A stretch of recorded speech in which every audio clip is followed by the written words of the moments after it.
What are you doing in here? I'm shopping with my daughter. We received a call about someone who doesn't belong. I belong wherever I have business. Got ID to back that I'm up? Funny. People like you always have a story.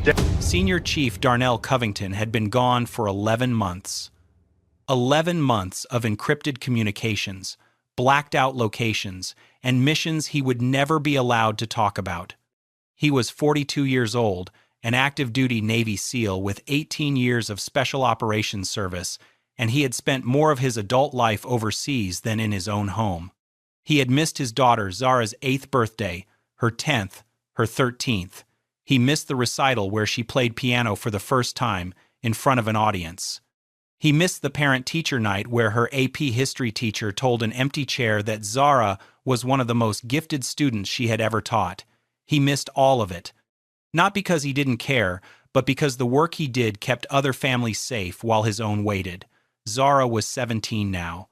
A straight-A student, quiet, focused, the kind of kid who kept a calendar on her wall and crossed off the days until her father came home. Prom was in 2 weeks. Before his last deployment, Darnell had made her one promise. When I get back, I'm taking you to pick out your dress. Not your mom, not your aunt, me. She had laughed and said he didn't know anything about dresses. He told her he didn't need to, he just needed to be there. On a Thursday afternoon, Darnell walked through the front door in jeans, a clean hoodie, and sneakers. No uniform, no ceremony. Just a father standing in the hallway of his own house for the first time in almost a year. Zara came around the corner, froze, and then ran into him so hard she nearly knocked him back. She buried her face in his chest and sobbed without saying a word. He held her with both arms and closed his eyes. He didn't carry weapons that day. He didn't carry rank or reputation. He carried one thing only, a promise. Saturday, he told her quietly.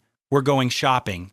Saturday afternoon, Darnell and Zara pulled into the parking lot of Bellevue Elegance, an upscale dress boutique in a predominantly white suburb 20 minutes from their home. The building was clean, modern, with mannequins in the window draped in sequins and tulle. Zara grabbed his arm the moment they stepped out of the car, pulling him toward the entrance with the kind of excitement only a 17-year-old heading to prom could generate. Inside, the store was bright and expensive. Crystal lighting, soft music, racks of gowns organized by color and designer. White mothers and their daughters moved between displays, holding fabric up to the light, checking price tags, whispering opinions to each other. A few heads turned when Darnell and Zara walked through the door. The glances were brief, but unmistakable. A woman in her 50s near the front display clutched her handbag slightly tighter as they passed. 2 sales associates near the register exchanged a look. A third, Megan Hollister, 28, walked over with a smile that didn't quite reach her eyes. "Can I help you?" she asked, her gaze lingering a beat too long on Darnell before moving to Zara. "Just looking for a prom dress," Zara said, already scanning the nearest rack. Megan nodded but didn't offer to pull anything. She didn't suggest styles or sizes. She didn't guide them toward the fitting rooms the way she had with the family before them. She stepped back and watched. Darnell noticed everything. His training read the room the way it read any environment, automatically, without effort. The way the staff gravitated toward other customers and away from his daughter, the whispered words behind the counter, the body language that shifted when he made eye contact. He said nothing. He wasn't here to confront anyone or prove a point. He was here for Zara. She held up a lavender gown and grinned at him. "What about this one?" He smiled. "Try it on." "That's what we're here for." She disappeared into the fitting room, and Darnell sat in a velvet chair outside the curtain, hands folded, watching the store move around him with the quiet awareness of a man who had survived places far more dangerous than this. He had no idea that 3 aisles away, Megan Hollister was reaching for the phone behind the register. Megan Hollister waited until Darnell's attention was on the fitting room before she moved. She walked past the register, through the back hallway near the stockroom, and picked up the store phone mounted to the wall. She dialed the non-emergency police line and spoke in a low voice, cupping her hand around the receiver. She told the dispatcher there was a suspicious male in the store. She said he didn't look like he belonged. that he had been lingering near expensive merchandise, and that she was concerned for the safety of her customers. The dispatcher asked for a description. Megan gave one. Black male, tall, muscular build, wearing a hoodie. She didn't mention that he was with his teenage daughter. She didn't mention that he had spoken politely, touched nothing on the racks, and was sitting quietly in a chair waiting while his child tried on a prom dress. She described him the way she saw him, as a threat that didn't fit the room. The dispatcher confirmed a unit would be sent. Megan hung up and walked back to the sales floor, smoothing her blouse, adjusting her expression. She positioned herself near the front counter where she could watch without being questioned. 3 aisles away, Darnell sat in the same velvet chair, legs crossed at the ankle, hands resting in his lap. From behind the fitting room curtain, Zara's voice came through bright and excited. "Dad, how long should I twirl? Like, do I do a slow spin or a full dramatic one?" Darnell laughed softly. "Give me the full show. You only get one prom," she giggled. The curtain rustled. He could hear her adjusting the fabric, stepping into shoes, whispering to herself in the mirror. He leaned back in the chair and smiled. He had no idea that a patrol car was already pulling into the parking lot. The cruiser rolled to a stop near the boutique entrance at 2:47 p.m., 8 minutes after the call. Officer Victor Staines stepped out first. He was 44 years old, 16 years on the Bellevue Police Department, and built like a man who used his size as a first line of communication. His hand went to his belt before his feet hit the pavement. It was habit. The kind of habit that had generated 19 formal complaints over the course of his career. Racial profiling, excessive force, discriminatory stops, intimidation during routine encounters. Every single one had been reviewed by internal affairs. Every single one had been dismissed, downgraded, or filed without action. Supervisors described him in evaluations as effective and direct. Community members in Black and Latino neighborhoods had a different vocabulary. They called him a predator with a badge. They knew his car. They knew his face. They warned their children when they saw him coming. His partner, Officer Nina Shelby, 29, exited the passenger side and followed 2 steps behind. She had been on the force for 3 years and had been paired with Staines for the last 7 months. In that time, she had never once questioned his judgment, never once pushed back on a stop, never once filed a supplemental report noting a concern. She watched, she followed, she stayed quiet. That silence would cost her. Staines pushed through the glass door of Bellevue elegance with the confidence of a man who had never been held accountable for anything. His body camera was active, the red light blinking steadily on his chest. The store was calm, music playing, customers browsing, no disturbance, no raised voices, no visible threat of any kind. His eyes moved across the room and landed on Darnell Covington, seated in a velvet chair outside a fitting room, waiting for his daughter. Staines adjusted his belt and started walking toward him. Shelby followed without a word. Staines stopped 3 feet from the velvet chair. He didn't introduce himself. He didn't ask a question. He looked down at Darnell and said, "Stand up, hands where I can see them." Darnell looked up. His expression shifted from relaxed to alert in less than a second, the way it did when something in a room changed without warning. He kept his hands on the armrests, visible, open. "Is there a problem, officer? Stand up. Hands where I can see them." Louder this time, sharp enough to cut through the music and turn heads across the store. From behind the fitting room curtain, Zara's voice came through, smaller now. "Dad? What's going on? Everything's fine, baby. Stay inside." Darnell stood slowly, keeping his movements deliberate, his palms open at his sides. He was taller than Staines by 2 inches, which only made the officer step closer. "What are you doing in this store?" Staines asked. "Shopping with my daughter. She's trying on a prom dress." "Who are you with?" "I just told you. My daughter. She's right behind that curtain. You have receipts? We haven't bought anything yet. She's still trying things on." "Can you prove you're a customer?" Darnell's jaw tightened, but his voice stayed level. "I walked in through the front door with my 17-year-old daughter. We've been here for 20 minutes. Each question landed heavier than the last. Not because they were difficult, but because they weren't real questions. They were accusations shaped like procedure. Staines wasn't looking for answers. He was looking for a reason. "You fit a description we were given," Staines said. "I'm going to need to see some ID." Darnell exhaled slowly through his nose. He reached toward his back pocket with his right hand, moving the way he always moved around law enforcement, slow, visible, non-threatening. Staines grabbed his wrist. His grip was hard and immediate. "Slow, real slow. I am going slow," Darnell said quietly, his eyes locked onto Staines. "I'm reaching for my wallet, that's all." Shelby stood 4 feet to the left, her hand resting on her radio, watching everything, saying nothing. The curtain moved. Zara pulled it open with one hand and stepped out barefoot onto the boutique floor, still wearing the lavender prom dress. The hem pooled slightly around her ankles. Her hair was pinned up the way she had been practicing for weeks. She looked like she was ready for the best night of her life. Then she saw her father.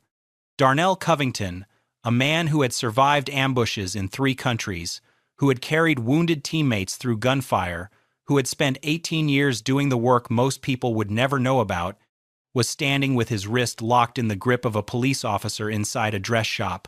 Zara's face crumbled. The excitement drained out of her expression like someone had pulled a plug. Her mouth opened, but before she could speak, Staines turned his head toward her and barked, "Stay right there. Don't move." The words hit her like a shove. She flinched. Her eyes filled. Darnell's voice changed for the first time. The calm cracked, and underneath it was something harder, something a man only uses when his child is being spoken to in a way no child should be. "Don't talk to my daughter like that." Staines took it as aggression. He released Darnell's wrist only to grab his shoulder and spin him around with both hands. Darnell's chest hit the mirrored wall beside the fitting rooms. The glass cracked from the center outward in a spiderweb pattern. Staines forced him into a spread position, legs apart, palms flat against the fractured glass. Zara screamed. The sound cut through the entire store. A woman near the accessories wall gasped and pulled her daughter behind her. A man in his 30 seconds near the front display froze with a garment bag in his hand, mouth open. Shelby stood to the side, hand still on her radio, eyes moving between Staines and the growing number of witnesses. She did nothing. Behind the counter, Megan Hollister watched with her arms crossed, her expression unreadable. She didn't speak. She didn't move. The entire store was frozen. And Darnell's face was pressed against broken glass while his daughter stood behind him in a prom dress, shaking. Staines didn't stop at the wall. He pulled Darnell back by the collar of his hoodie and forced him downward, first to his knees, then flat onto his stomach on the boutique floor. The polished tile was cold against Darnell's cheek. Staines drove his knee into the center of Darnell's back and pressed his weight down. Darnell did not resist. His hands were open, his body still, his breathing controlled. Every instinct he had trained into his muscles over 18 years of special operations screamed at him to move. He didn't. "I am not resisting," he said. His voice was steady but strained under the weight. "My daughter is watching. Please." Staines said nothing. He pulled Darnell's wrists together behind his back and snapped the handcuffs shut.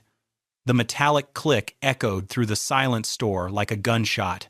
No one moved. No one spoke. Then Zara broke.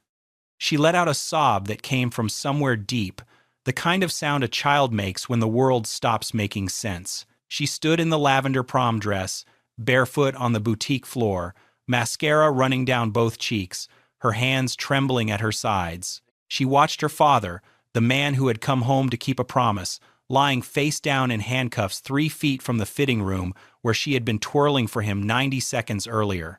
A white woman near the front of the store pulled her own daughter closer and whispered something about staying out of it. She turned them both away from the scene.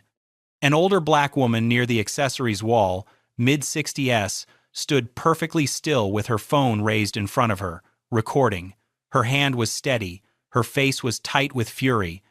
A white man in his 30s, wearing a faded Marines t-shirt, stepped forward from the shoe display. His voice was loud and clear. "He hasn't done anything. What are you doing?" Staines snapped his head toward him.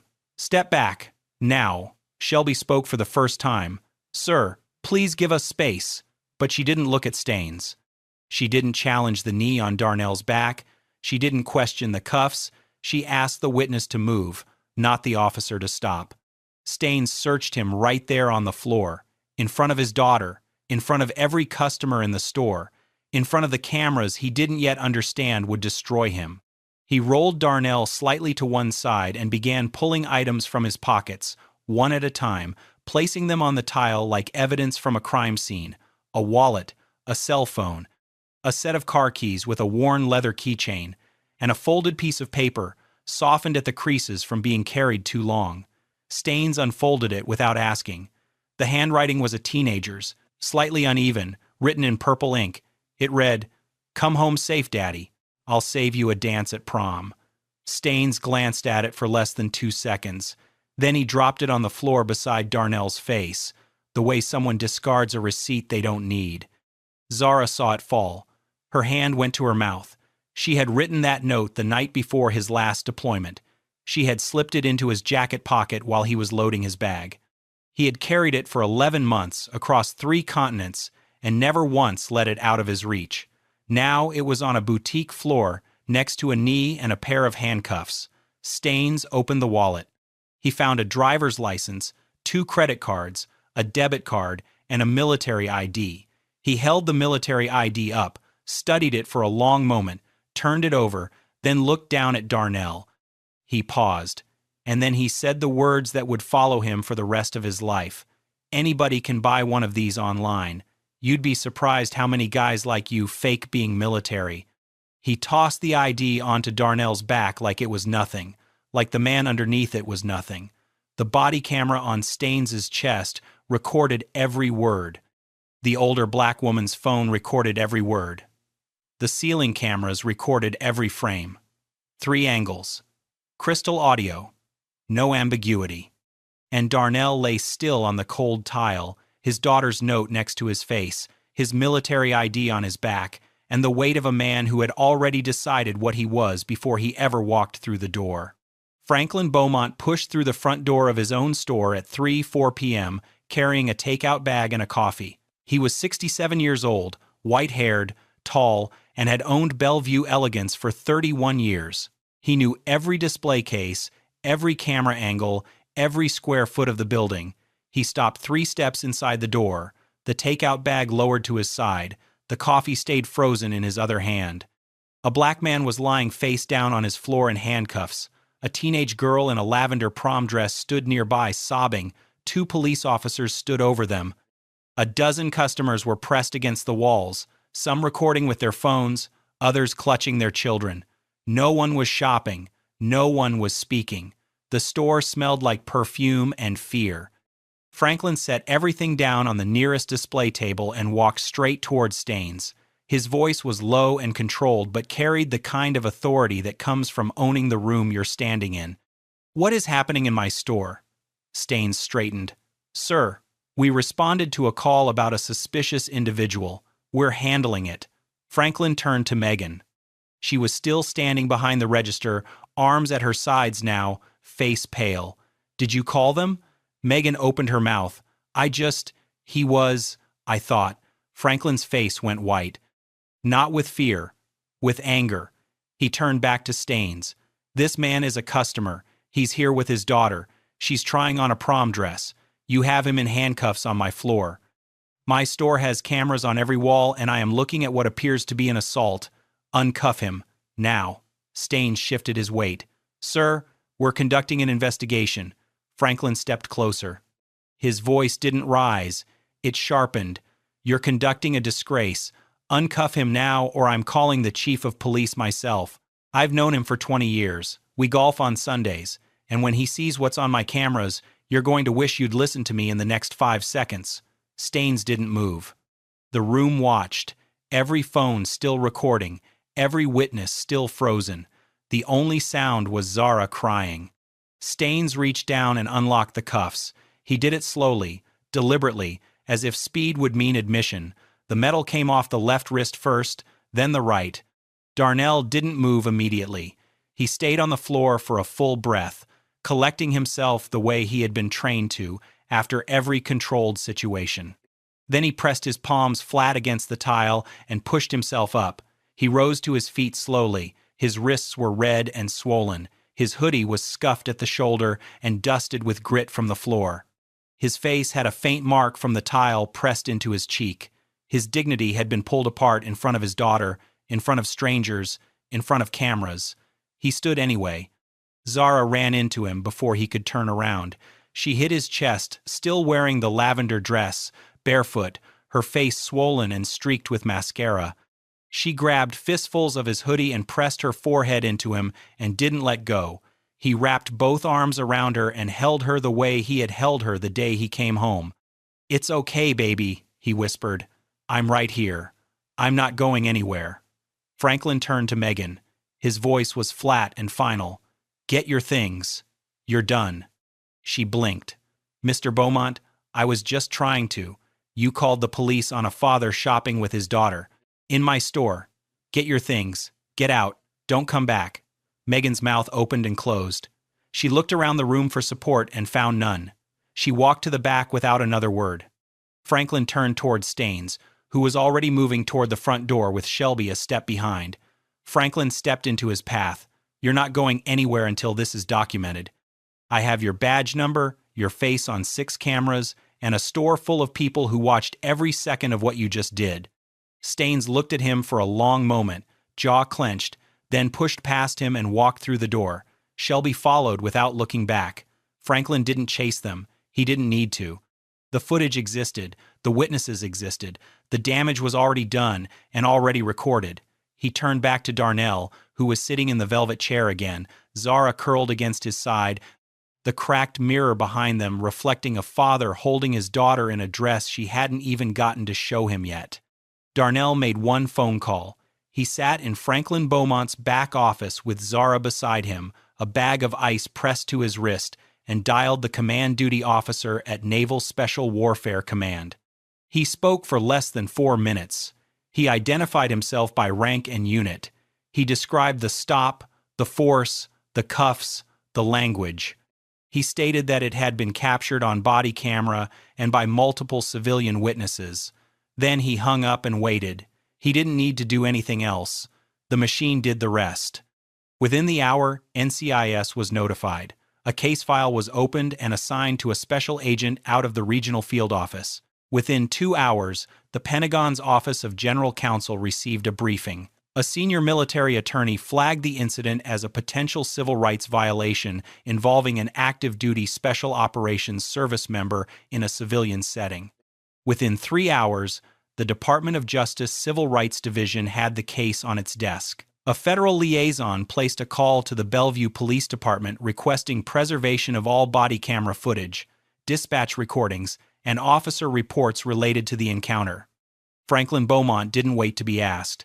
He contacted his security company that same evening and had every second of boutique footage backed up to an external server and a hard drive locked in his office safe. He provided a full written statement before midnight. The older black woman who had recorded the encounter from the accessories wall was Vivian Osei. She was 61 years old, a retired school teacher, grandmother of 4. She uploaded her video to 3 platforms that night.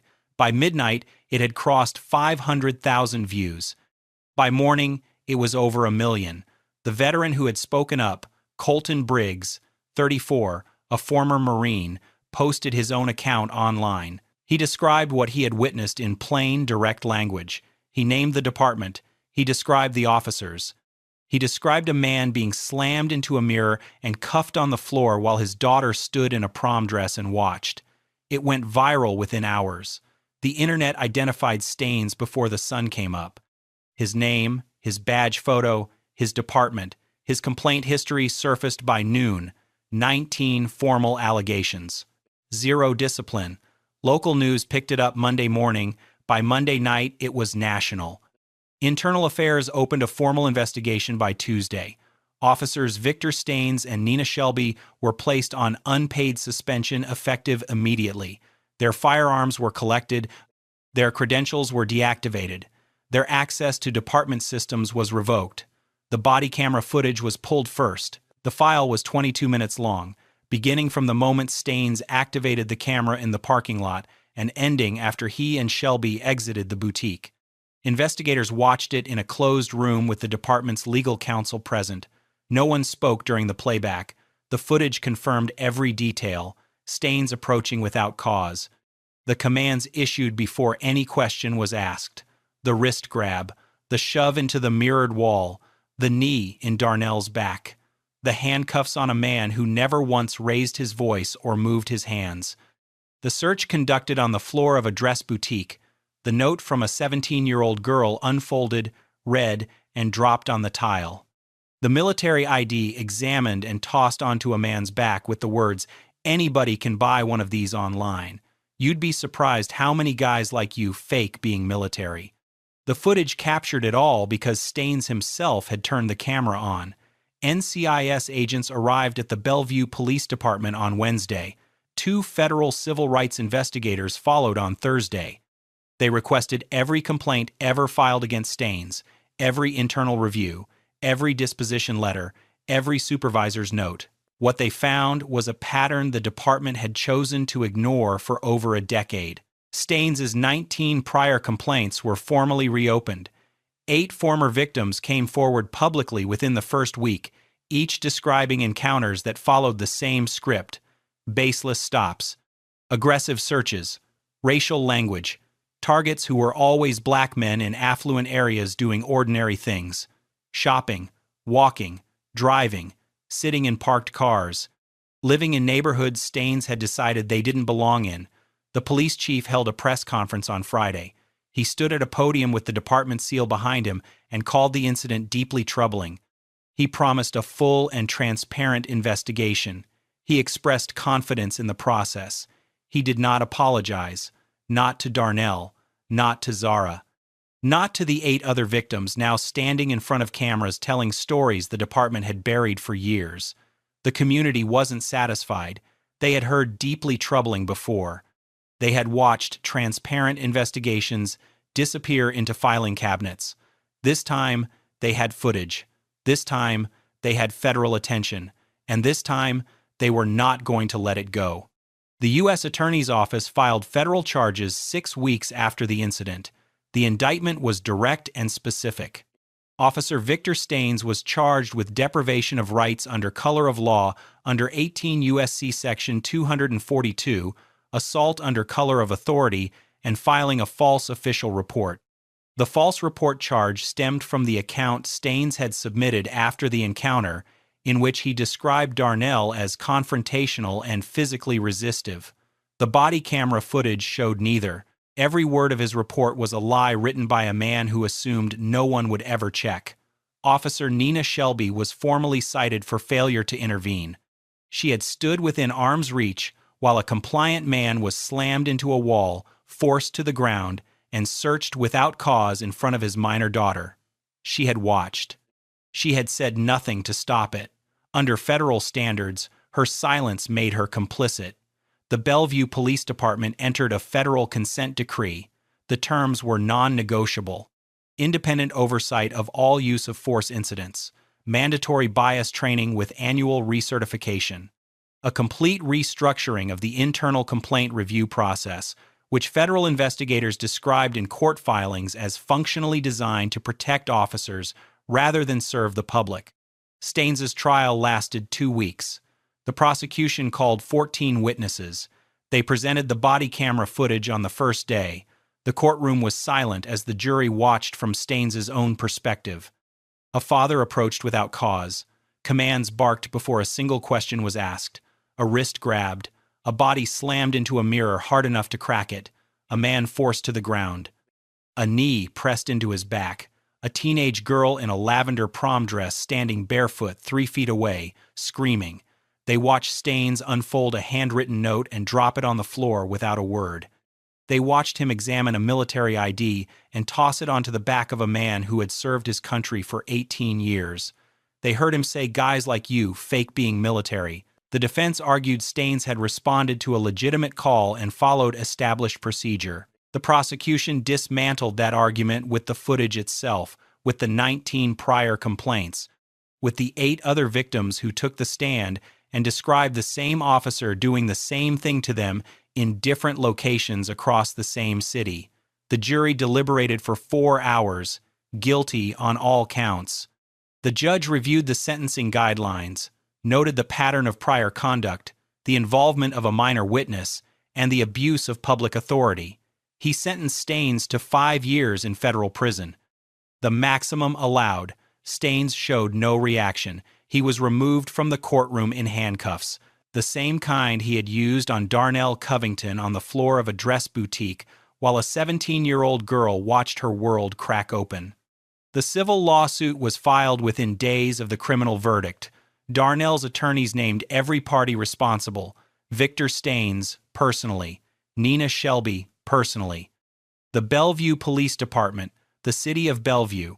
The complaint ran 47 pages. It cited excessive force, racial profiling, unlawful detention, assault under color of authority, emotional harm to a minor, and systemic failure to address known patterns of discrimination by a department that had received 19 complaints about one officer over 16 years and had done nothing about any of them.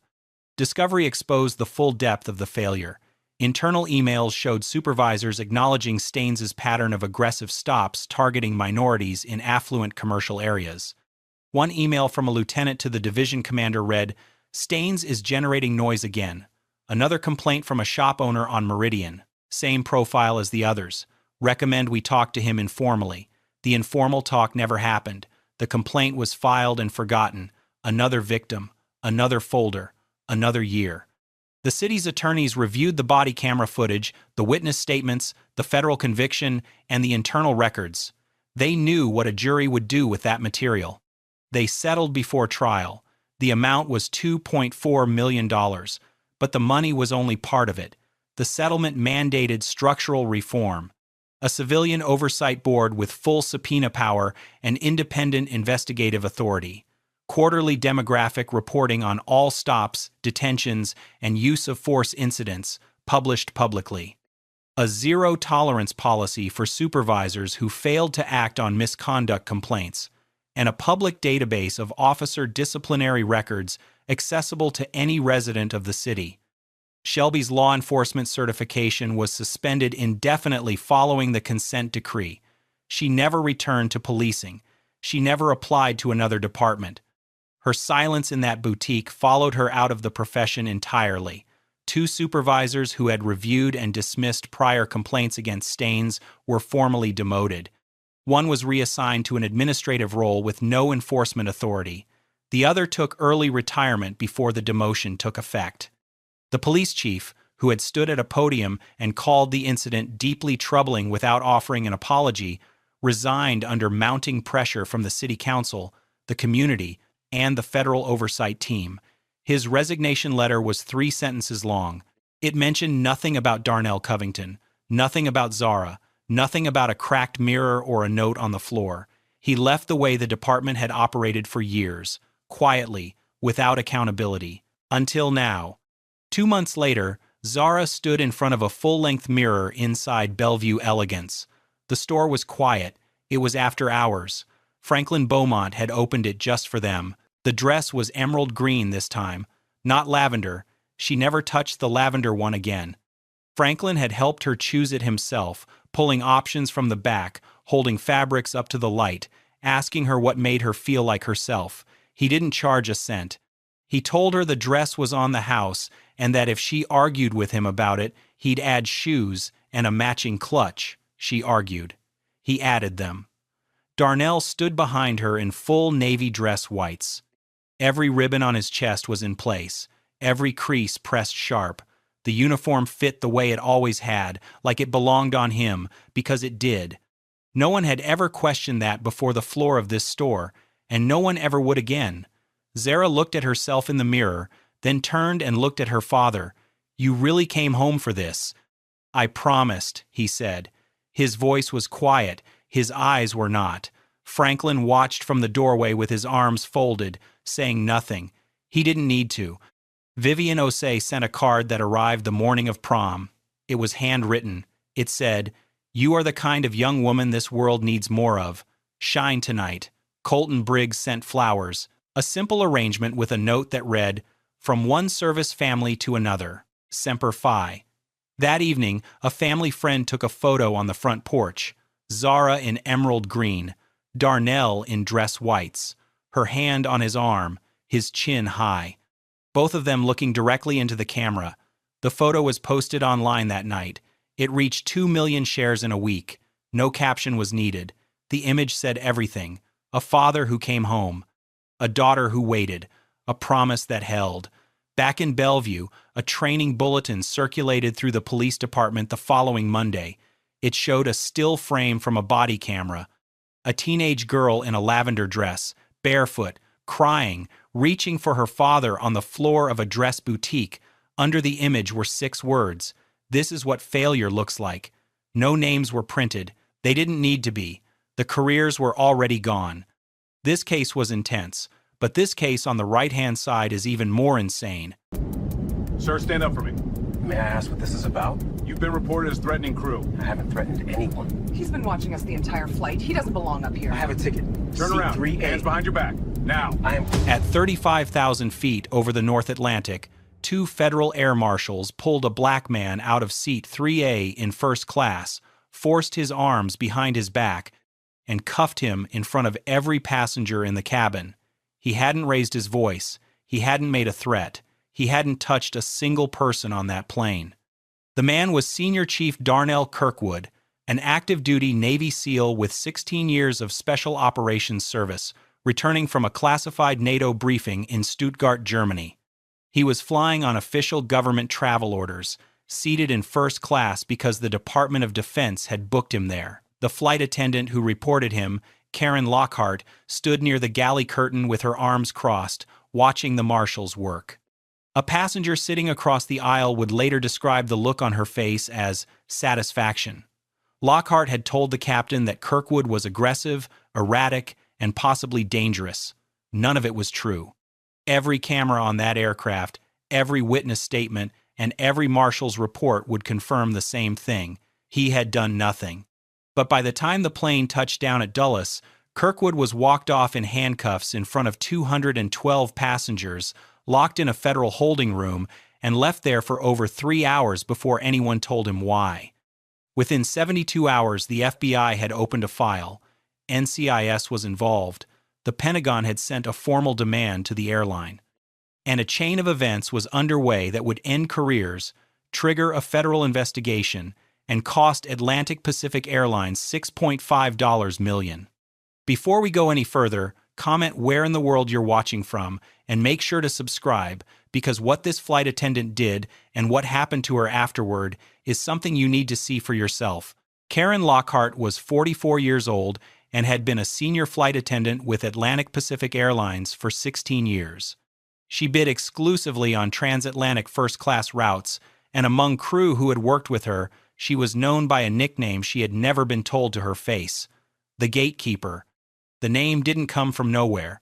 Over her career, 11 formal complaints had been filed against her by passengers of color. Black and brown travelers reported being asked to show boarding passes a second time after being seated. They described condescending language during meal service, drink orders skipped without explanation, and quiet suggestions that they might be more comfortable in economy. One complaint from a black attorney flying business class described Lockhart telling him that his seat assignment must be a system error and offering to reseat him before takeoff. Every one of those complaints had been reviewed internally and dismissed. Some were marked as misunderstandings, others were filed with no action taken at all. 2 HR supervisors had signed off on closing the cases without investigation. Lockhart had never been disciplined, never been retrained, never been pulled aside and told to change her behavior. To the airline, she was a reliable senior crew member with a clean record. To the passengers she targeted, she was something else entirely. Her junior partner on the Kirkwood flight was Colton Pruitt, 27, 2 years into the job and still on probation. Pruitt followed Lockhart's lead without question.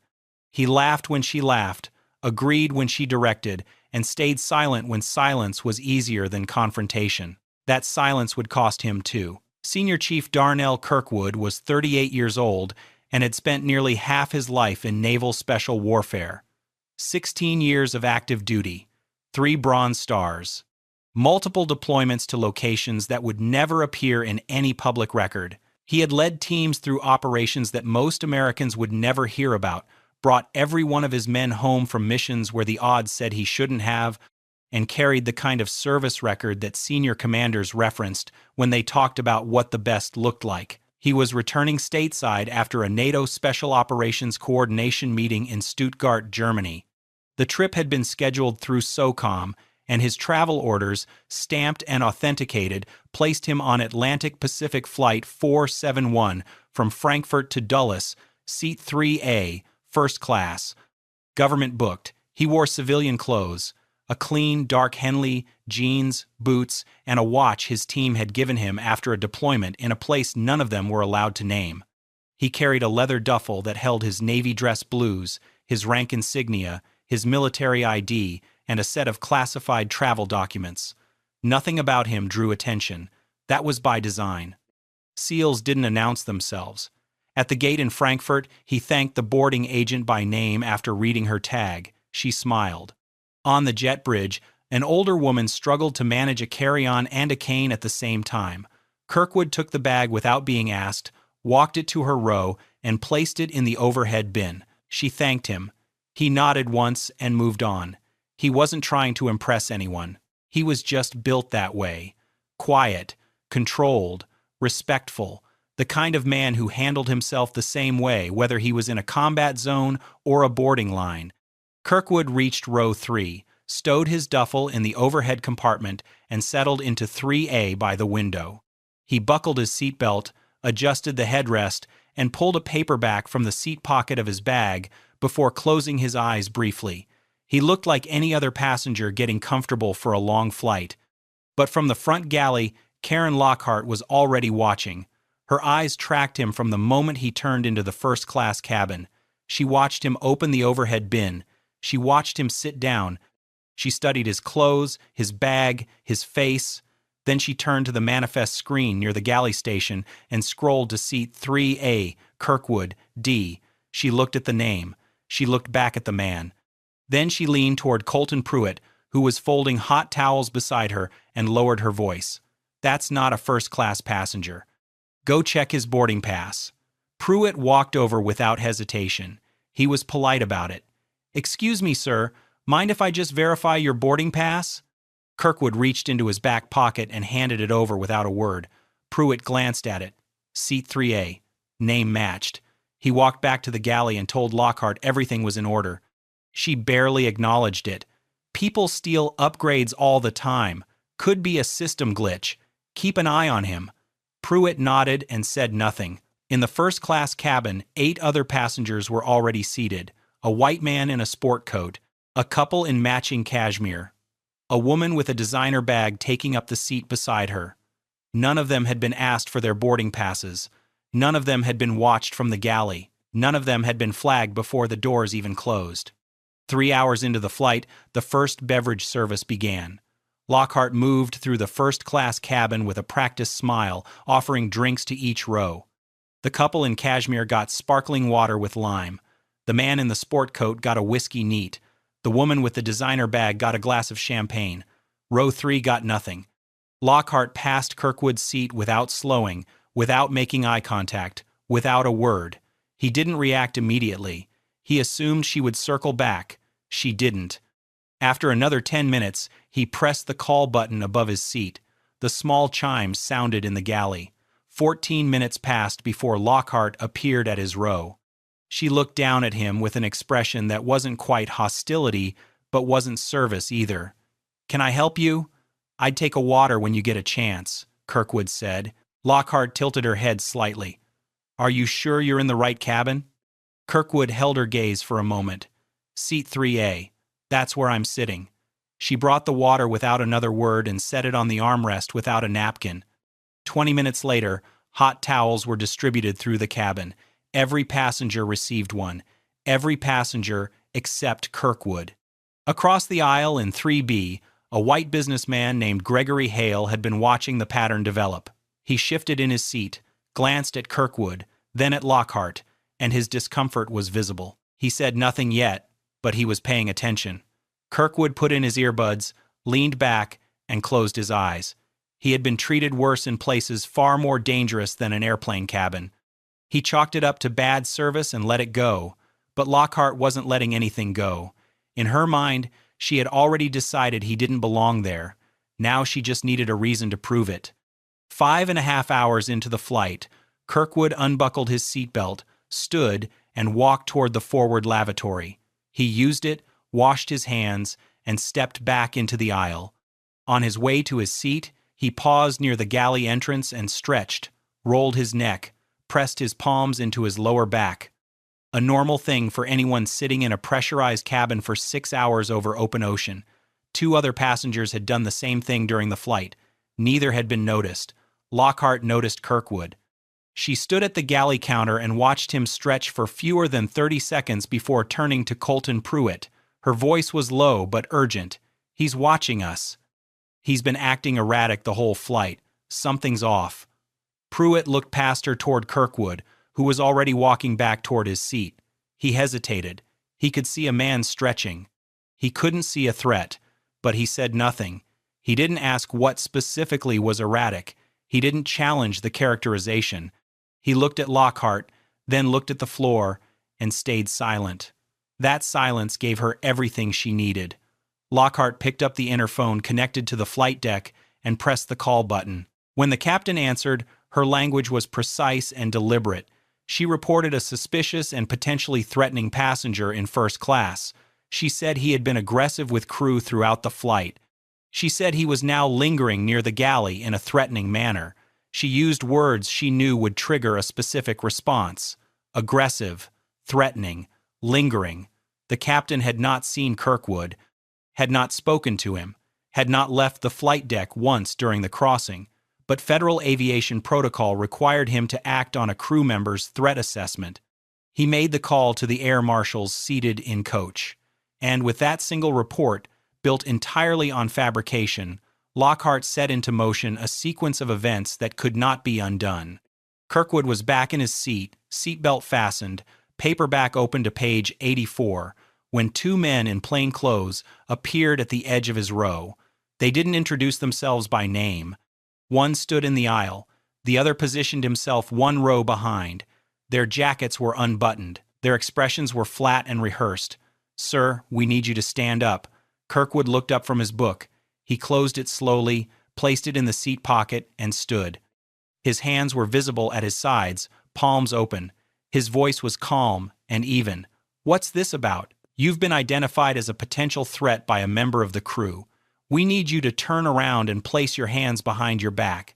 There's been a mistake." Kirkwood said, "I haven't done anything.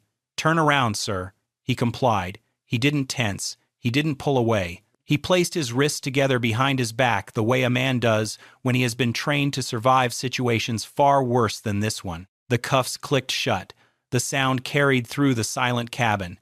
Every passenger in first class was watching. The woman with the designer bag had her hand over her mouth.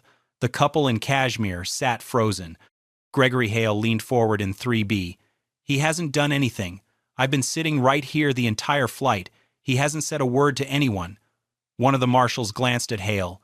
"Sir, please remain seated." A woman 3 rows back raised her phone and began filming. Near the galley curtain, Karen Lockhart stood with her arms crossed, watching. She didn't speak. She didn't intervene. She watched. The marshals walked Kirkwood down the aisle toward the rear of the aircraft. Every row turned as he passed. He was cuffed to an armrest in the last row of coach. He sat down without resistance, without raising his voice. He asked one question, once, clearly. "Can you tell me specifically what I'm accused of?" No one answered. Atlantic Pacific Flight 471 touched down at Dulles International Airport at 4:47 p.m. Eastern Time. Before the seatbelt sign was turned off, before a single passenger stood to reach for their luggage, the forward cabin door opened and 4 figures stepped on board. 2 FBI agents, 2 airport police officers, They walked the length of the aircraft without speaking to anyone and stopped at the last row of coach, where Kirkwood sat cuffed to the armrest, spine straight, eyes forward. They uncuffed him from the seat and recuffed his hands behind his back. Then they walked him up the aisle toward the front of the plane. 212 passengers watched. A father pulled his young daughter closer. A teenager lifted his phone. A woman in row 14 pressed her fingers to her lips and shook her head slowly. Kirkwood didn't look left or right. He kept his chin level and his breathing measured. He walked the way he had been trained to walk under pressure. Controlled, silent, present. They took him through the jet bridge and into the terminal, past the gate area where arriving passengers turned and stared, past the baggage signs and the currency exchange kiosk, and into a windowless federal holding room on the lower level of the airport. Concrete walls, a metal table bolted to the floor, a single fluorescent light humming overhead. They sat him in a chair, removed one cuff, and secured the other to a steel loop welded to the table.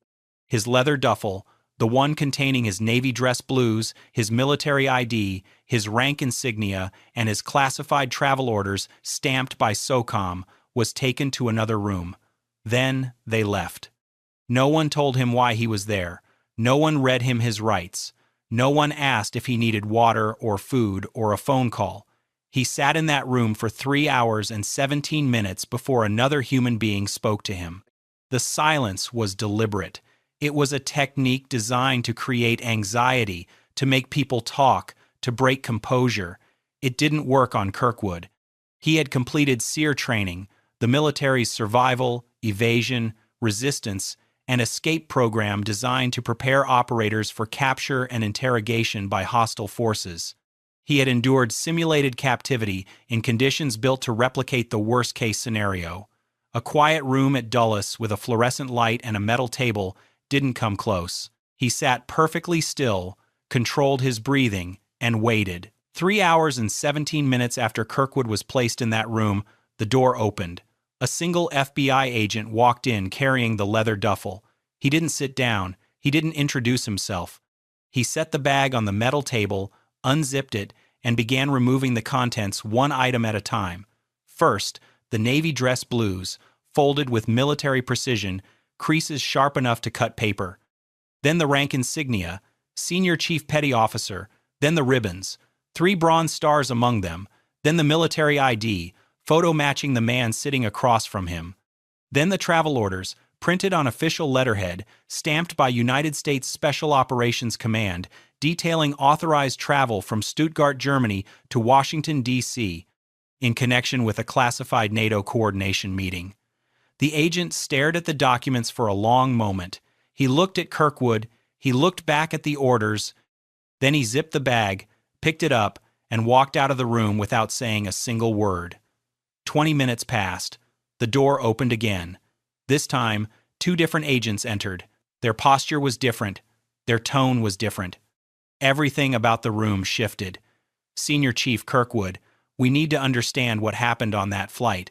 Kirkwood was still cuffed to the table. He nodded once and began speaking.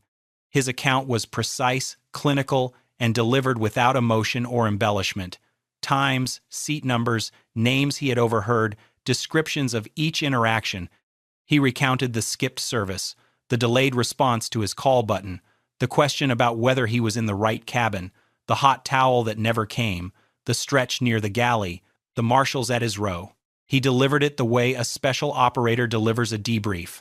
Facts only. Sequence intact. Nothing added. Nothing left out. The 2 agents exchanged a look. One of them reached across the table and unlocked the cuff from Kirkwood's wrist personally. We're going to get to the bottom of this. Within the hour, calls were being made to NCIS, to Atlantic Pacific Airlines Corporate Security Division, and to the Pentagon. The investigation moved fast. Federal agents pulled every available piece of evidence from Flight 471, and the picture that emerged was not complicated. It was damning. The passenger's cell phone video, filmed by a woman in row 6, captured the takedown in full. Kirkwood standing calmly, the marshals cuffing him without resistance, Gregory Hale in 3B protesting that the man had done nothing wrong. and Karen Lockhart, standing near the galley curtain with her arms folded, watching it all with an expression that the filming passenger would later describe in her written statement as satisfied. The aircraft's internal CCTV told the rest of the story. Cameras captured Lockhart tracking Kirkwood from the moment he boarded. They captured her checking the manifest and leaning toward Colton Pruitt. They captured the first beverage service, where every first-class passenger received a drink except the man in 3A. They captured Lockhart's 1-4-minute delay in responding to his call button. They captured her walking hot towels to every other row and passing his without stopping. They captured Kirkwood standing near the galley for fewer than 30 seconds, stretching his back before returning to his seat. And they captured Lockhart picking up the interphone to the flight deck less than a minute later. The Air Marshal's own written reports confirmed that Kirkwood had been fully compliant during the encounter. Zero signs of aggression, zero resistance, zero verbal hostility. The captain's statement confirmed he had never personally observed any threatening behavior and had acted solely on Lockhart's report over the interphone. When investigators reviewed that report, they found she had never documented a single specific behavior. No description of a threatening act, no mention of a weapon, no articulable reason for concern. Just 2 words used over and over: suspicious, threatening, words that, when cross-referenced with every second of available footage, meant nothing more than a black man sitting in first class. Karen Lockhart was brought into a federal interview room at Dulles 4 hours after the plane landed. She walked in with her shoulders back and her chin raised. She sat down across from the FBI agent with the posture of someone who expected to be thanked. She had reported a threat. She had followed protocol. She had done her job. The agent opened a folder, clicked a pen, and asked a simple question. Describe the specific threatening behavior you observed from the passenger in seat 3A. Lockhart paused for half a second. He was looking around a lot, scanning the cabin, acting nervous. The agent turned a laptop screen toward her and pressed play. The CCTV footage showed Kirkwood reading his book, eyes down, sleeping with his head against the window, looking out at the clouds, sitting still with his earbuds in. Which part of this is scanning the cabin? Lockhart shifted in her seat. He was near the galley, lingering. That's a red flag. The agent checked a printed manifest log. 6 other passengers moved through the galley area during the flight. You didn't report any of them. Why? Lockhart didn't answer immediately. The agent continued. Did you ask any other passenger in first class to verify their boarding pass? No. Did you skip any other passenger during beverage service? No. Did you bypass any other passenger during the hot towel distribution? No. The room was quiet for a long time. Then the agent slid a single printed image across the table. It was a still frame pulled from the cabin CCTV. It showed the moment the air marshals were cuffing Kirkwood in his seat, and in the background, standing near the galley curtain, was Lockhart, arms crossed, watching, smiling. Lockhart stared at the photo. Her lips parted, but nothing came out. The confidence that had carried her into that room drained from her face in a single breath. The agent leaned back. He just didn't seem like he belonged in first class. Those were your words on the interphone. Can you explain what that means? Lockhart's voice was barely above a whisper. I don't know. The call reached Atlantic Pacific Airlines corporate headquarters in Dallas before the sun came up the next morning. By 8 a.m., the executive crisis team had assembled in a closed conference room on the 14th floor. By 9 a.m., every attorney on the airline's in-house legal staff had been pulled from other matters. By noon, the airline's VP of operations had been briefed on the full scope of what had happened on Flight 471, and the internal review that followed made everything worse. 11 formal complaints had been filed against Karen Lockhart over the previous 9 years. Every single one came from a passenger of color. Black travelers reported being asked to prove their seat assignments. A Latino businessman described being told he looked like he was in the wrong cabin. A South Asian woman traveling with her children recalled Lockhart, suggesting she might be more comfortable farther back. 11 complaints. All reviewed internally, all dismissed. Some were marked as resolved with no action. Others were noted as misunderstandings. Two HR supervisors had signed off on closing the files without a single follow-up interview. Colton Pruitt was interviewed separately. He sat across from investigators with his hands clasped on the table and admitted what the footage already showed. He knew Lockhart's report to the captain was exaggerated. He knew Kirkwood hadn't done anything threatening. He said nothing because she was senior crew, and he was still on probation. "I didn't want to make trouble," Pruitt told the investigators. The investigator wrote that down without expression. The Pentagon's response arrived by secure letter the same afternoon. A Department of Defense spokesperson followed with a public statement that left no room for interpretation.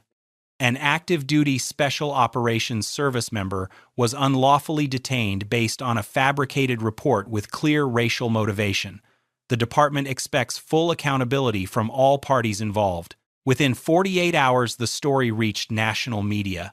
The headline was everywhere, and inside the airline's headquarters, every person in that conference room understood the same thing. This could not be contained, walked back, or quietly resolved.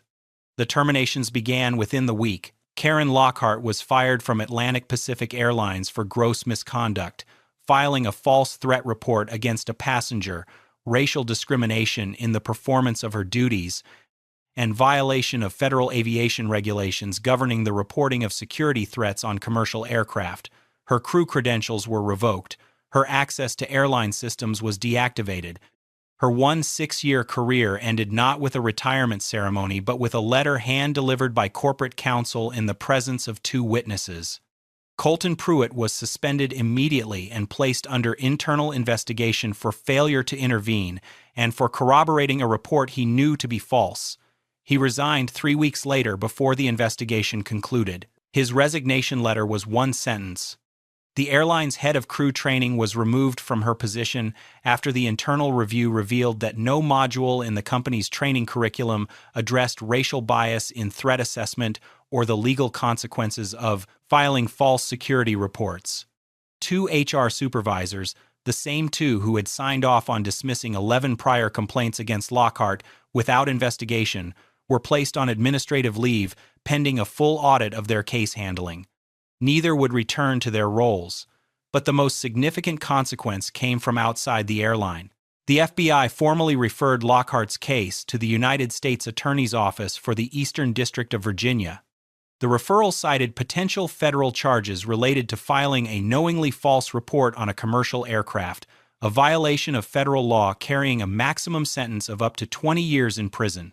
Lockhart, who had walked into her FBI interview expecting to be thanked, now faced the possibility of a federal indictment. Atlantic Pacific Airlines issued a public apology 72 hours after the story broke nationally. It was 4 paragraphs long, carefully worded by legal counsel, and avoided using the words racism, discrimination, or wrongful. The public response was immediate and uniform. It wasn't enough. It wasn't close. Senior Chief Darnell Kirkwood retained a civil rights attorney within 2 weeks of the incident. The lawsuit was filed in federal court, and it named 3 defendants. Karen Lockhart, individually, Atlantic Pacific Airlines, and the airline's corporate parent company. The complaint alleged racial discrimination, false imprisonment, defamation, intentional infliction of emotional distress, and violation of the Civil Rights Act of 1964. The evidence attached to the filing was overwhelming. Multi-angle CCTV footage from the aircraft showing every interaction between Lockhart and Kirkwood. Cell phone video from a passenger capturing the arrest and Lockhart watching from the galley. Written statements from Gregory Hale and 4 other first-class passengers confirming that Kirkwood had been singled out. The air marshal's reports confirming full compliance and 0 aggression. The captain's statement confirming he had acted solely on Lockhart's characterization and had never observed anything himself. And the complete record of 11 prior complaints against Lockhart, every one from a passenger of color, every one dismissed without meaningful action. But it was the discovery phase that broke the case open entirely. Internal emails between airline supervisors revealed conversations that no jury would forgive. One manager had described Lockhart as old school but harmless. Another had responded to a complaint from a black passenger by writing, Some people are just too sensitive about this stuff. File it and move on. A third email, sent after one of the dismissed complaints, read, Karen's been here 14 years. She's not going anywhere over a hurt feeling. The airline's legal team saw what was coming. The case never reached trial. Atlantic Pacific Airlines settled for $6.5 million, $3.8 million in compensatory damages, covering false imprisonment, emotional distress, reputational harm, and lost duty time. $2.7 million in punitive damages assessed against both the airline and Lockhart individually. As part of the settlement, the airline agreed to implement mandatory anti-bias training for all cabin crew, establish an independent review board for discrimination complaints with authority to override internal HR decisions, and install enhanced cabin monitoring systems on all aircraft to ensure that future incidents would be recorded from every angle. The money was significant, the reforms were structural, but for Kirkwood, the settlement was never about either. It was about the record. Senior Chief Darnell Kirkwood returned to duty the following Monday. He reported to his commanding officer at Naval Special Warfare Command, sat through a formal debrief on the incident, and was told one thing that mattered more to him than any settlement figure. You handled yourself with the discipline and restraint expected of a SEAL, not just on that flight, through every part of what came after. Kirkwood nodded once. That was enough. He didn't give interviews. He didn't release a statement. He didn't post on social media or accept invitations to appear on cable news panels that wanted him to sit under studio lights and relive the worst moment of his civilian life for ratings. He let the record speak. The footage, the filings, the outcome, quietly, without press coverage or public announcement, he used a portion of the settlement to establish a legal assistance fund for active duty service members and veterans who faced racial discrimination during travel. The fund provided attorney referrals, documentation support, and direct financial assistance to those who couldn't afford to fight back on their own. He never put his name on it. 7 months after Flight 471, Kirkwood boarded another transatlantic flight. First class, same airline. He walked down the jet bridge, turned into the cabin, and stowed his duffel in the overhead bin. A flight attendant greeted him at his row with a warm smile. "Welcome aboard. Can I get you anything before takeoff?" He shook his head. "I'm fine, thank you." He sat down, buckled his seatbelt, and opened a book. No one checked his boarding pass. No one watched him from the galley.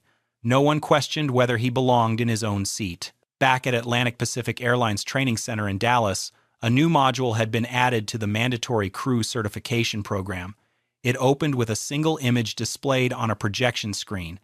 A still frame from the cabin CCTV of Flight 471. It showed a black man being handcuffed in seat 3A by 2 federal air marshals. And in the background, near the galley curtain, a flight attendant standing with her arms crossed, smiling. Beneath the image, one line in plain black text, "This cost us $6.5 million. It should have cost us nothing." No names were printed on the slide. They didn't need to be. The careers were already gone. If this story moved you, don't just watch in silence.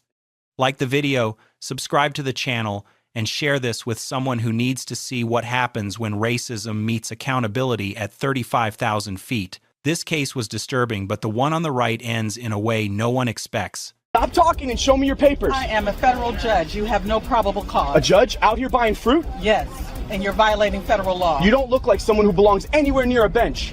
Everything you're doing is being recorded. Let's go. The farmer's market on Briarcliff Lane was the kind of place where nothing ever went wrong. White tents lined the sidewalk, bushels of stone fruit catching the early Virginia sun, the smell of fresh bread drifting between vendors who knew their customers by name. It was 9:15 on a Saturday morning, and federal judge Nadine Achebe Coleman was doing what she did almost every weekend, buying peaches. She was 54 years old, appointed to the federal bench by the President of the United States, confirmed by the Senate with bipartisan support, and had spent the last 11 years presiding over some of the most complex civil rights and constitutional cases in the Fourth Circuit. She had written opinions cited by the Supreme Court. She had been shortlisted twice for elevation to the appellate bench. Legal scholars described her as one of the sharpest judicial minds of her generation. But that Saturday morning, none of that mattered. She wasn't wearing her robe. She wasn't sitting behind the bench in her courtroom. She was wearing a linen blouse, sunglasses pushed up on her head, a canvas tote bag slung over one shoulder, standing in front of a fruit stand and squeezing peaches to check for ripeness, the way her mother had taught her decades ago. She was relaxed. She was unguarded. She was smiling at the vendor, making small talk about the weather and whether the white peaches were better this year than last. She had no idea that 40 feet away, parked in an unmarked black SUV with tinted windows on the opposite side of the street, 2 ICE agents were watching her. And they had already decided, before she had spoken a single word, before she had done a single thing wrong, that she did not belong there. The man behind the wheel of the SUV was Bryce Kessler, 42 years old, 16 years with Immigration and Customs Enforcement, and a reputation that depended entirely on who you asked. His supervisors called him aggressive but effective. His colleagues called him old school, the same dangerous euphemism that always meant the same thing. The communities he patrolled had a different word for him entirely. Kessler had built his career on what the agency internally referred to as street pickups, approaching individuals in public spaces, demanding documentation, and detaining anyone who hesitated or couldn't immediately prove their immigration status. On paper, it looked like proactive enforcement. In practice, it was racial profiling so consistent it could have been a written policy. 7 formal complaints had been filed against Kessler over the past 5 years. Every single one from Black or Latino individuals who had been stopped in affluent neighborhoods, questioned without cause, and in several cases, detained for hours before being released without charges. Every single complaint had been reviewed by Internal Affairs. Every single one had been dismissed. Kessler had learned the same lesson that every officer like him eventually learned, that as long as nobody important was watching, the system would protect him.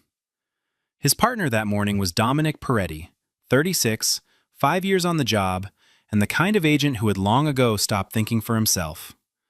Peretti had never once questioned one of Kessler's stops, never filed a dissenting report, never raised a concern about the pattern that was obvious to anyone paying attention. They were supposedly running a routine sweep that morning, looking for an undocumented male suspect connected to a workplace visa violation 3 counties away. The suspect was described as male, mid-20s, 5'7". Nadine Achebe Coleman was female, 54 years old, 5'9", and alone at a farmer's market buying fruit. She matched nothing on any warrant, nothing in any database, nothing on any bulletin. But Kessler watched her anyway, because in his mind, a black woman in an upscale Virginia neighborhood was reason enough. Kessler opened the driver's side door and stepped out onto the pavement with the kind of deliberate, unhurried confidence that came from years of knowing nobody had ever held him accountable for anything. Peretti followed a half-step behind, falling into formation the way he always did, the way he had been doing since his first week partnered with Kessler. They crossed the street without urgency, weaving between the white tents and morning shoppers, their eyes locked on Nadine the entire time. She didn't notice them until they were less than 10 feet away. Kessler spoke first, his voice carrying the flat, commanding tone of a man who expected immediate compliance and had no patience for anything less. He told her he needed to see identification. Nadine looked up from the peaches she was holding, her expression shifting from surprise to something more measured, more careful. She asked why. It was a simple question, a reasonable question, a question any citizen had the right to ask when approached by law enforcement without warning or explanation. Kessler told her they were conducting an immigration enforcement action in the area and that she needed to verify her status. The words landed in the warm morning air like something heavy and wrong. Nadine set the peaches down slowly, her hands steady, her voice calm and clear as she stated that she was a United States citizen and asked what probable cause they had for approaching her. While she spoke, Peretti moved silently to her left, positioning himself between Nadine and the open walkway behind her, cutting off the path she would have taken to leave. The movement was subtle but unmistakable. She wasn't being questioned. she was being boxed in. Goldie Hartwell, the 71-year-old woman who ran the peach stand and had known Nadine as a Saturday morning regular for over 3 years, stood frozen behind her table, her weathered hands still resting on a crate of fruit, her eyes wide with confusion and the beginnings of fear. Other shoppers had started to notice. A couple pushing a stroller slowed. A man carrying a bag of tomatoes stopped mid-step. The atmosphere at the market was shifting, the easy Saturday warmth giving way to something tense and electric. Kessler's expression changed the moment Nadine asked about probable cause. His jaw tightened, his posture squared. He was not accustomed to being questioned, and he was especially not accustomed to being questioned by a black woman who spoke with the kind of authority that made his own sound small. Nadine told them clearly and without hesitation that she was under no legal obligation to produce immigration documents, that she was a natural-born United States citizen, and that she was a sitting federal judge. She said the words calmly but firmly, enunciating every syllable with the precision of someone who had spent over a decade choosing her words from the bench and understood exactly how much weight they carried. For a moment, the air between them seemed to hold still. Then Kessler laughed. Not a nervous laugh, not an uncertain laugh, an open, dismissive laugh that carried across the market stalls and made at least 3 nearby shoppers turn their heads. He looked at Peretti and said loud enough for everyone within earshot to hear, "They all say something like that." The contempt in his voice was total. The assumption behind it was clear. In Kessler's world, a black woman claiming to be a federal judge wasn't stating a verifiable fact, she was running a con. He accused her of being evasive, of refusing to cooperate with a lawful immigration action, and ordered her to place her hands flat on the wooden table of the produce stand. Nadine did not move. She repeated, with the same steady control that had commanded courtrooms and silenced hostile attorneys, that she was a sitting United States federal judge, that her judicial credentials were in her vehicle 30 feet away, and that they were making a very serious mistake.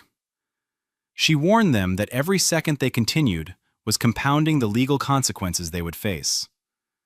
Kessler didn't hesitate. His hand shot forward, gripping Nadine's left arm just above the elbow, and in one brutal motion, he twisted it behind her back with enough force to send a jolt of pain through her shoulder. Her body pitched forward into the table, sending peaches rolling off the edge and scattering across the pavement in every direction. Goldie Hartwell screamed, her hands flying to her mouth, her voice cutting through the morning like a siren. Shoppers froze. A mother pulled her child behind her, and 15 feet away, retired Marine Colonel Warren Osei, 67, a decorated veteran who had served 3 combat tours and recognized injustice the way only someone who had fought for this country could, raised his phone and began recording. His hands were steady. His angle was clear. Kessler's body camera was already rolling, the red light blinking on his chest, capturing every frame of what he was doing from his own perspective. So was Peretti's. 3 recordings, 3 angles, every second of what came next preserved in a clarity that no lie, no report, no internal investigation would ever be able to erase.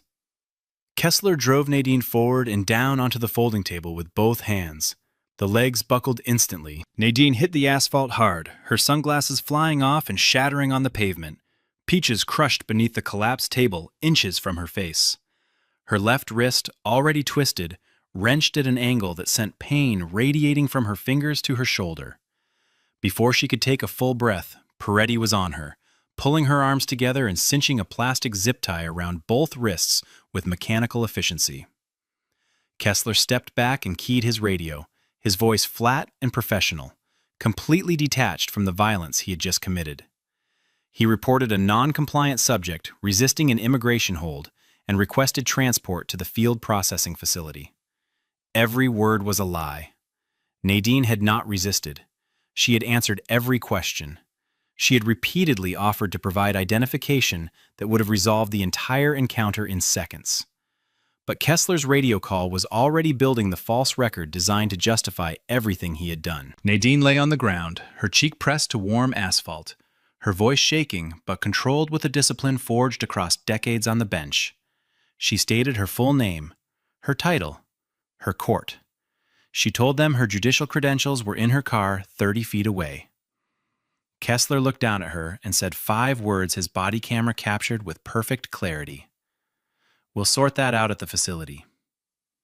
Around them, at least 7 people had their phones raised and recording. A woman near the bread vendor was crying, her 2 young children pressed against her legs. Colonel Osei moved closer, hand steady, capturing everything in frame.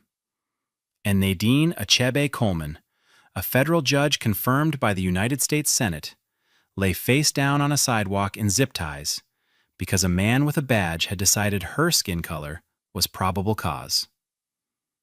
Goldie Hartwell broke first. The 71-year-old vendor stepped out from behind her collapsed table, voice trembling with fury, shouting that she knew this woman, that her name was Nadine, that she was a judge, that she came every Saturday, and that what they were doing was criminal.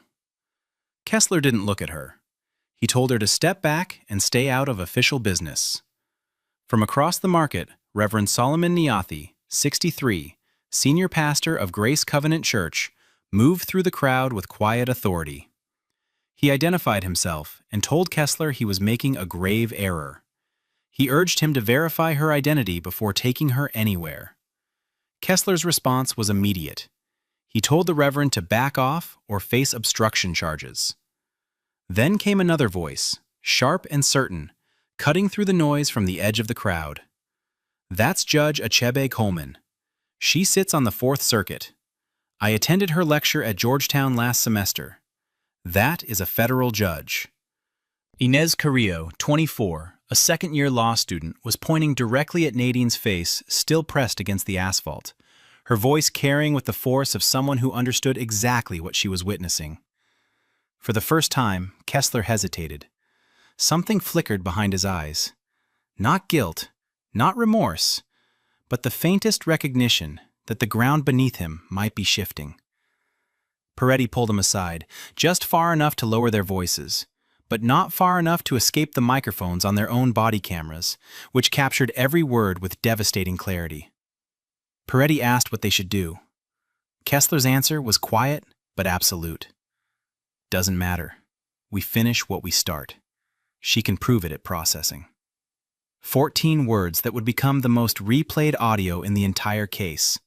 14 words that proved this was never about enforcement or the law. It was about control, ego, and 2 men who believed their badges made them untouchable. Nadine was placed in the back of the unmarked SUV without a seatbelt. Her wrists were still zip-tied behind her back, the plastic cutting into skin that was already swelling and bruised. The door closed and the vehicle pulled away from the farmer's market, leaving behind a crowd of stunned witnesses, a destroyed produce stand, and crushed peaches drying on hot pavement. The drive to the ice field processing facility took 40 minutes. Nadine didn't speak a single word the entire time. She sat upright, staring straight ahead, her face unreadable. But behind that silence, a mind that had spent 11 years dissecting constitutional law from the federal bench was already working. She was cataloging every violation, every unlawful act, every word that had been spoken, every second of force that had no legal justification. She was building a case, and she hadn't even arrived at the facility yet. Kessler and Peretti, meanwhile, talked freely in the front seats, unaware or unconcerned that Kessler's body camera was still recording. The audio captured Kessler's voice clearly as he glanced in the rearview mirror and said, "A federal judge buying fruit, sure, sweetheart." Peretti laughed. The sound was casual, easy, the laughter of a man who had spent 5 years treating cruelty as routine. At the facility, Nadine was processed like any other detainee. She was photographed. Her personal items were confiscated. Her tote bag, her wallet, her phone, her car keys.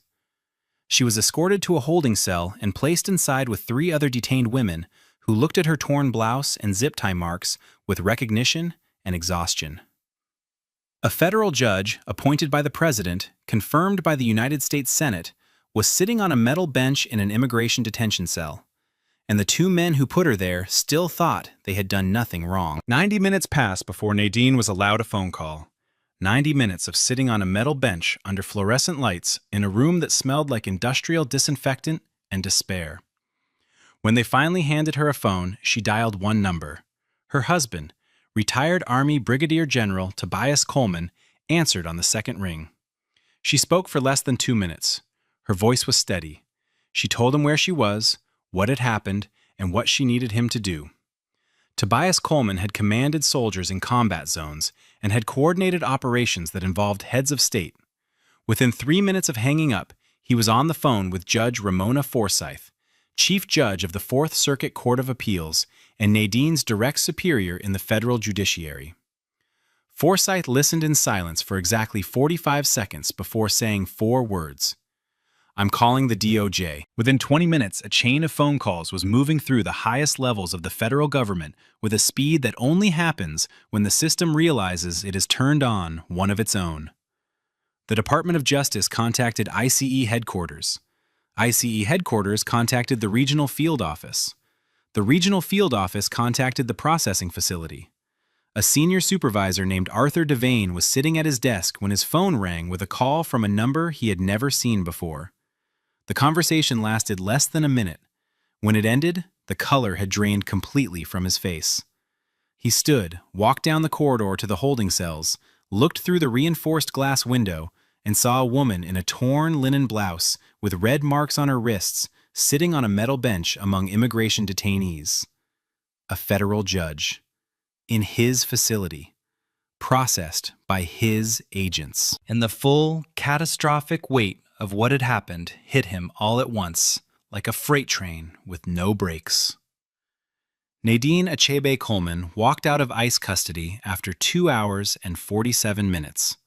Supervisor Arthur Devane personally cut the zip ties from her wrists, offered water, offered medical attention, and began apologizing with the desperate urgency of a man who understood his career was now tied to the worst decision 2 agents under his authority had ever made. Nadine accepted the water. She declined everything else. She said nothing about the pain in her wrist or the scrape on her cheek or the humiliation of being photographed and processed like a criminal in a facility she could have shut down with a single ruling from her bench.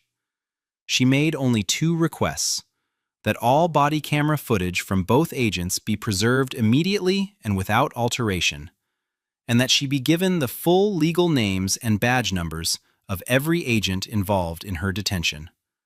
Then she walked out. Tobias Coleman was standing in the parking lot beside a black sedan. Next to him were 2 attorneys from one of Washington's most respected civil rights firms and a former federal prosecutor who had spent 18 years putting corrupt law enforcement officers in prison. They saw Nadine before she saw them.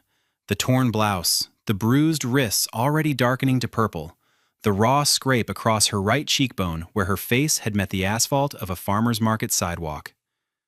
Nobody spoke for a long moment. Photos were taken immediately, clinical and thorough, documenting every mark on her body. Medical examination began within the hour at a private facility where a physician cataloged her injuries with the precision of someone who understood the photographs would eventually be projected on a courtroom screen. By that evening, every major news outlet in the country was running the story. By midnight, the footage Colonel Osei had recorded at the farmer's market had been viewed over 4 million times. And it was only Saturday. Federal investigators arrived within 48 hours. Teams from the DHS Office of Inspector General and the DOJ Civil Rights Division descended on the field office with the kind of coordinated intensity that only came when the government understood it was investigating itself. Body camera footage from both Kessler and Peretti was pulled, duplicated, and reviewed frame by frame in a secure room, where every pause, every rewind, every sharp intake of breath from the investigators watching told the same story. The footage was devastating. Colonel Osei's phone recording was collected and synchronized with the body cam angles, creating a 3-perspective reconstruction that left no moment unaccounted for and no lie survivable. Witness statements were taken from 14 people who had been at the farmer's market that morning, and their accounts were consistent with a uniformity that only happens when every person is simply describing the same undeniable truth. But the investigation didn't stop at the farmer's market. When investigators pulled Kessler's complete service record, what they found was a pattern so clear and so damning, it should have ended his career years before he ever laid hands on Nadine Achebe Coleman. Over 60 stops in affluent neighborhoods across 4 years, the overwhelming majority targeting Black and Latino individuals. In 23 of those stops, the subjects were United States citizens with no immigration issues of any kind. People detained, questioned, humiliated, and released without apology because the color of their skin had been treated as reasonable suspicion. Internal emails recovered during discovery showed that supervisors were not only aware of Kessler's methods, but had actively endorsed them, describing his approach as proactive enforcement, in language that treated racial profiling as a job well done. Peretti's records completed the picture. He had been present for the majority of those stops. He had never filed a single objection. And on 11 separate occasions that later resulted in formal complaints, his body camera had mysteriously not been activated. The pattern wasn't a coincidence. It was a partnership built on silence, complicity, and the shared belief that no one would ever care enough to look. The federal grand jury returned its indictments 6 weeks after the incident, and the charges landed like a bomb across every level of federal law enforcement. Bryce Kessler was indicted on deprivation of rights under color of law under 18 U.S.C. Section 242, assault, false imprisonment, and conspiracy. Each charge carried the weight of years in federal prison. Dominic Peretti was indicted on conspiracy, failure to intervene in an unlawful use of force, and filing a false report. That last charge was particularly damning because the processing paperwork Peretti had completed at the facility described Nadine Achebe Coleman, a sitting federal judge with 11 years on the bench, as uncooperative, no valid ID, possible undocumented. Every word on that form was a fabrication, and Peretti had signed his name to it. 2 supervisors at the field office were also charged with conspiracy for enabling years of racially targeted enforcement, for reading the complaints and the internal reports and the emails describing Kessler's methods as proactive enforcement, and choosing to do nothing except let him keep going. The indictment sent shockwaves through the agency. ICE headquarters issued a carefully worded public statement, distancing itself from the agents, calling their actions inconsistent with the values of the organization. Language so hollow that even sympathetic commentators called it insulting. More telling was what happened with the union. Federal law enforcement unions almost always defended their members, almost always provided legal representation, almost always circled the wagons regardless of what the evidence showed. But after the Bodycam audio leaked publicly, after the country heard Kessler's voice saying a federal judge buying fruit, "Sure, sweetheart," after millions of people listened to him tell Peretti, they all say something like that, the union quietly declined to represent him. When even the people whose job it was to protect you decided you were too toxic to stand beside, the verdict was already written. The trial was just a formality. The criminal trial lasted 4 weeks, and from the first hour of the first day, it was clear there would be only one outcome. Prosecutors opened by playing the body camera footage from both agents simultaneously on split screens mounted in the courtroom. The jury watched Kessler approach Nadine at the peach stand. They watched him grab her arm. They watched him drive her into the table. They heard the legs collapse. They heard her hit the ground. They watched Peretti zip-tie her wrists while she lay face down on the pavement, stating her name, her title, and her court. Then prosecutors played the audio from the SUV. The courtroom was silent as Kessler's voice filled the room. A federal judge buying fruit. "Sure, sweetheart." And then Peretti's laugh. Colonel Osai took the stand and his phone footage was played alongside the body cam angles, creating a synchronized 3-perspective reconstruction that left the jury watching the same assault from every direction, with no place for their eyes to escape what had happened. Goldie Hartwell testified she had told both agents repeatedly that Nadine was a judge and a regular customer who came every Saturday. Inez Carrillo testified she had identified Nadine by full name and court from the edge of the crowd. Expert witnesses testified that no probable cause existed, that no active warrant matched Nadine's description, and that the agents had no lawful authority to detain her under any statute. Then Kessler took the stand. His attorney put him there believing he could project the calm professionalism of a veteran agent following procedure. It was a catastrophic miscalculation. Under cross-examination, Kessler could not name the suspect he had supposedly been looking for that morning. He could not explain why he had targeted a 54-year-old woman when the bulletin described a male in his mid-20s. He could not justify the force used against a cooperative subject. He stumbled. He contradicted his own report. He contradicted the Bodycam footage playing on the screen behind him.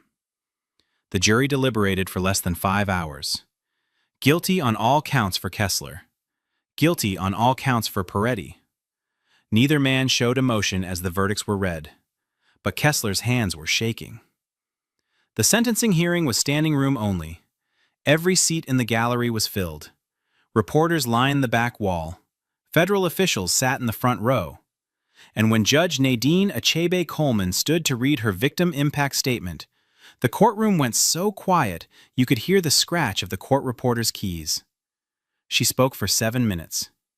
She described what it felt like to be thrown face first onto pavement by agents of the same government she had sworn an oath to serve. She described the sound of the zip tie clicking tight around her wrists. She described Kessler's voice in the SUV, the casual cruelty of a man who found her dignity amusing. She described the holding cell, the metal bench, the fluorescent lights, the silence of 3 other women who looked at her bruises and said nothing because they had learned that speaking changed nothing. She described coming home that evening and watching her 2 adult children see the scrape on her face and the purple bruises circling her wrists. She described her daughter's expression, the shock, the anger, the grief of realizing that her mother's robe and title and lifetime of service could not protect her from the thing they had always feared. Then Nadine looked directly at Kessler and spoke the words that would be quoted in every newspaper in the country the following morning. I have spent my career upholding the Constitution. That morning, 2 men in badges decided the Constitution did not apply to me because of the color of my skin. The judge presiding over the sentencing held nothing back. He called Kessler's actions a stain on every officer who serves honorably, and a betrayal of the oath that should mean something. Kessler was sentenced to 7 years in federal prison. Peretti received 4. The 2 supervisors who had enabled years of racially targeted enforcement received 2 and 3 years respectively. Kessler's law enforcement certification was permanently revoked. He would never carry a badge again. The civil suit was filed in federal court against Kessler, Peretti, both supervisors, the field office, and the Department of Homeland Security itself. Nadine's legal team laid out the full scope of what had been done to her with the kind of meticulous, devastating precision that left no corner of the agency untouched. Physical assault, false imprisonment, intentional infliction of emotional distress, racial profiling, systemic failure of oversight, reputational harm to a sitting member of the federal judiciary.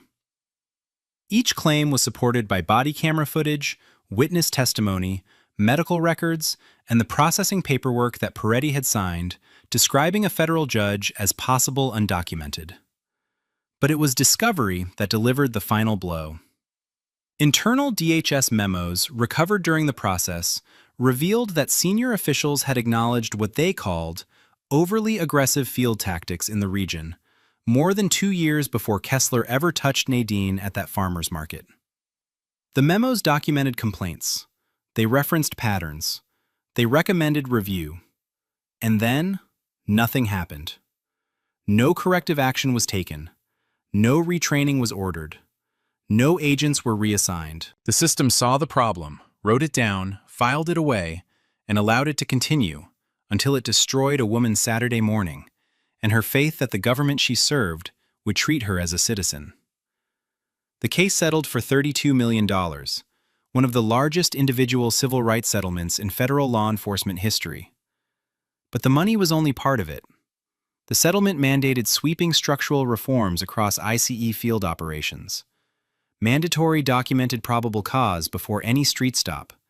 Independent civilian oversight with real investigative authority. Real-time body camera review protocols with consequences for non-compliance. And the creation of a rapid verification system, allowing individuals who claimed government credentials during enforcement encounters to be confirmed on the spot before any detention could proceed. $32 million and a blueprint for making sure no one would ever have to prove they were a federal judge from the back of a holding cell again. Nadine Achebe Coleman returned to the federal bench on a Monday morning 6 months later. When she walked into her courtroom, every person in the gallery rose. The standing ovation lasted nearly 2 minutes. She said nothing. She sat down, opened the first case file, and went back to work. She used a portion of her settlement to establish the Coleman Achebe Justice Initiative, a foundation providing free legal defense to victims of unlawful immigration enforcement who didn't have a title or attorneys waiting in a parking lot. People who were zip-tied and never made the news. People who disappeared into facilities and had no voice loud enough to make the system care. Colonel Osei's footage became part of mandatory federal training materials distributed to law enforcement agencies nationwide. Every new ICE agent would watch that video during orientation and be told the 2 men who did it were serving federal sentences.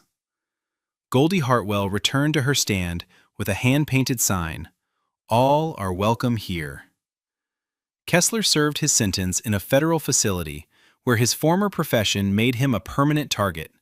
He never apologized. He never acknowledged wrongdoing. He maintained until the end that the system had turned on him for political reasons. Peretti wrote a letter to Nadine from prison. She received it. She never opened it.